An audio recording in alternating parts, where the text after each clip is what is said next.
Hello दोस्तों, क्या आप जानते हैं कई बार जब लोग जीवन में काम करना शुरू करते हैं तब उन्हें बहुत ज़्यादा मेहनत करना पड़ता है और उन्हें बहुत ज़्यादा दर्द होता है, तकलीफ़ होती है और ये बात उनसे बर्दाश्त नहीं हो पाती।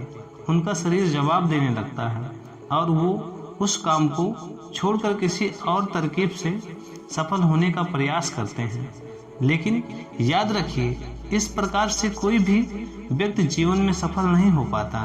याद रखिए कि सफलता का मार्ग मेहनत, दर्द और तकलीफ से होकर गुजरेगा और यह आपको सहना ही पड़ेगा। तो इसके लिए आप हमेशा के लिए तैयार रहिए। नमस्कार दोस्तों, आप लोग देख रहे हैं जेके यूट्यूब चैनल। तो चलिए इस बात को एक कहानी के माध्यम से समझते हैं। एक बार एक मूर्तिकार अपनी छीनी और हथौड़ी से एक पत्थर को भगवान की मूर्ति का आकार देने का प्रयास कर रहा था। जैसे ही वह छीनी पर अपना हथौड़ा चलाता है, वह पत्थर चिल्लाने लगता है और कहने लगता है, ये क्या कर रहे हो? मुझे इतना मार क्यों रहे हो? मुझे बहुत दुख हो रहा है, तकलीफ हो रही है, पीड़ा हो रही है। मुझे अपने हाल पर छोड़ दो और यहाँ से चले जाओ।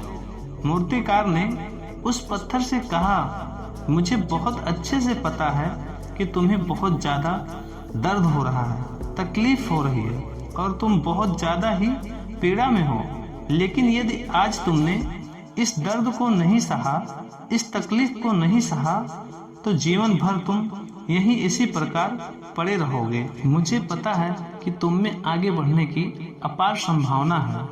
तुम एक बहुत अच्छे पत्थर हो, लेकिन यदि तुम इसी प्रकार से रहोगे तो कभी भी आगे बढ़ नहीं पाओगे।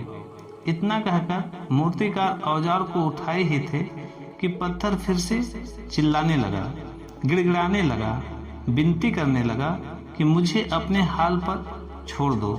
मुझे पता है कि जीवन के लिए कौन सी चीज़ सही है और कौन सी चीज़ गलत है।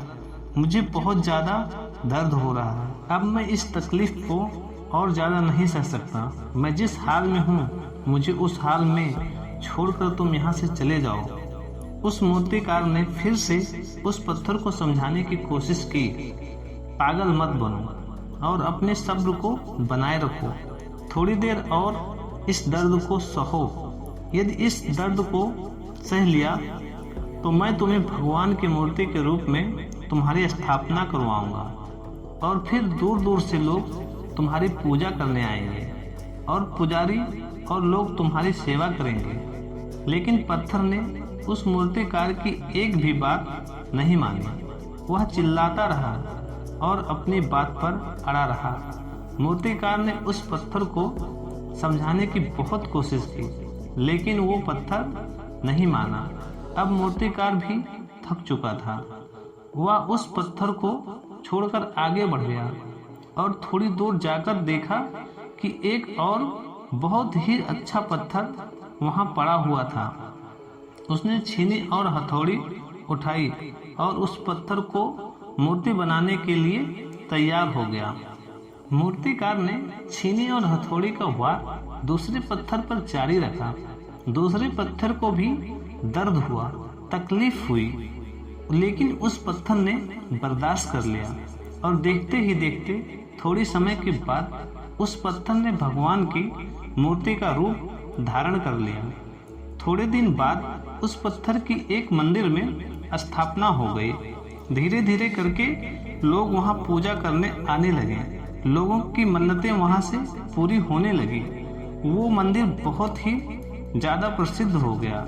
अब धीरे धीरे करके दूर दूर के गांव के लोग वहां पूजा पाठ करने आने लगे। फिर एक दिन उस पत्थर को उसी मंदिर में लाया गया और उसे एक कोने में रख दिया गया। अब लोग आते हैं और उस पर नारियल फोड़ते हैं। ये कोई और पत्थर नहीं बल्कि वही पत्थर था जिसने उस समय दर्द को नहीं सहा।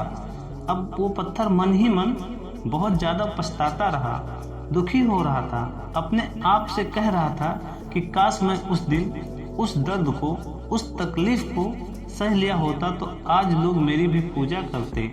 इसीलिए आप भी अपने जीवन में हमेशा याद रखिए कि जब भी आप अपने करियर की शुरुआत में किसी काम को कर रहे हो, पढ़ाई कर रहे हो या कोई भी काम कर रहे हो, उसमें आपको दर्द हो रहा है, तकलीफ हो रही है, ज़्यादा मेहनत करना पड़ रहा है, तो आप रुकिए मत, किसी और रास्ते की शुरुआत मत कीजिए, क्योंकि कोई और रास्ता आपको सफलता नहीं दे सकता।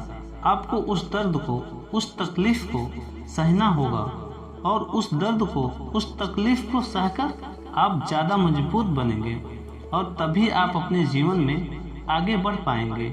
और जीवन में हमेशा याद रखिएगा कि आपको पहले पत्थर की तरह नहीं बल्कि दूसरे पत्थर की तरह बनना है। दोस्तों, आपको ये कहानी अगर पसंद आई हो तो चैनल को लाइक और सब्सक्राइब कीजिए और बेल आइकन को दबाना ना भूलें। मिलते हैं आपसे एक नए वीडियो में।